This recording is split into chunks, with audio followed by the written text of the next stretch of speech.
और सिर्फ महिला आरक्षण ही नहीं बल्कि बीते 9 वर्षों में केंद्र की मोदी सरकार ने महिलाओं के सशक्तिकरण के लिए एक से बढ़कर एक कदम उठाए हैं, जिसका नतीजा यह है कि आज महिलाएं आत्मनिर्भर और आत्मविश्वास से भरी हुई हैं। देखते हैं ये रिपोर्ट।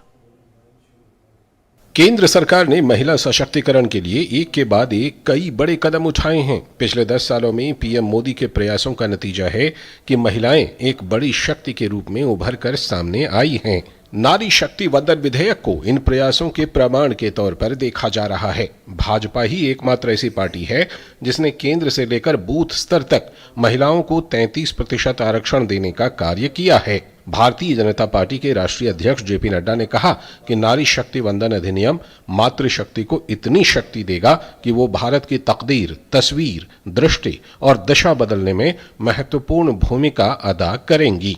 ये भारतीय जनता पार्टी अकेली पार्टी है जिसने 33% आरक्षण केंद्र स्तर के समिति से लेकर के बूथ स्तर के समिति तक महिलाओं को आरक्षण देने में अकेली और पहली पार्टी है। यह भी हमको ध्यान में रखना चाहिए। यह निर्णय मातृशक्ति को जितनी शक्ति देगा वो भारत की तस्वीर और तकदीर को, दृष्टि और दिशा को बदलने में बहुत बड़ा कारगर कदम होगा।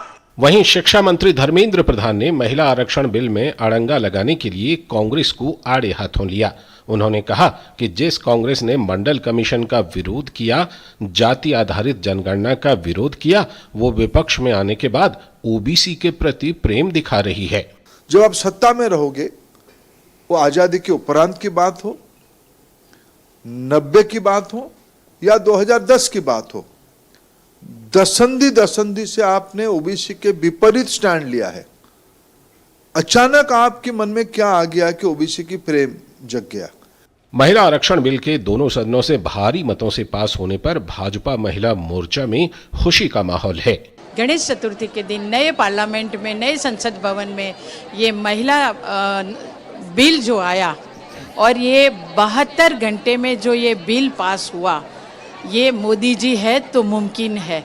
आज हमारे देश के स्वतंत्रता का परिचय, एक नए भवन में नई इबारत, नया इतिहास लिखा जा रहा है। महिला सशक्तिकरण का, नारी शक्ति वंदन का इबारत लिखा जा रहा है। दशकों से महिलाओं की अपेक्षाएं थी, इच्छाएं थी, नारी शक्ति को सशक्त करने के लिए जो बिल की बात चर्चाएं खाली होती थी, लेकिन आज उनको मूर्त रूप देने का काम देश के यशस्वी प्रधानमंत्री जी ने किया है।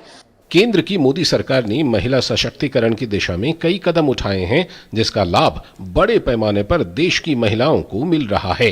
इन योजनाओं में प्रधानमंत्री उज्ज्वला योजना, बेटी बचाओ बेटी पढ़ाओ योजना, सुरक्षित मातृत्व आश्वासन सुमन योजना, फ्री सिलाई मशीन योजना, महिला शक्ति केंद्र योजना, सुकन्या समृद्धि योजना, 3 तलाक पर प्रतिबंध, निर्भया योजना, 60 दिनों का विशेष मातृत्व अवकाश किया जाना प्रमुख है।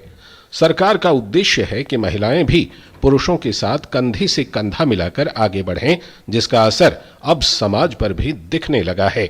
शैलेंद्र मिश्र और राजेश राज के साथ ब्यूरो रिपोर्ट, डीडी न्यूज।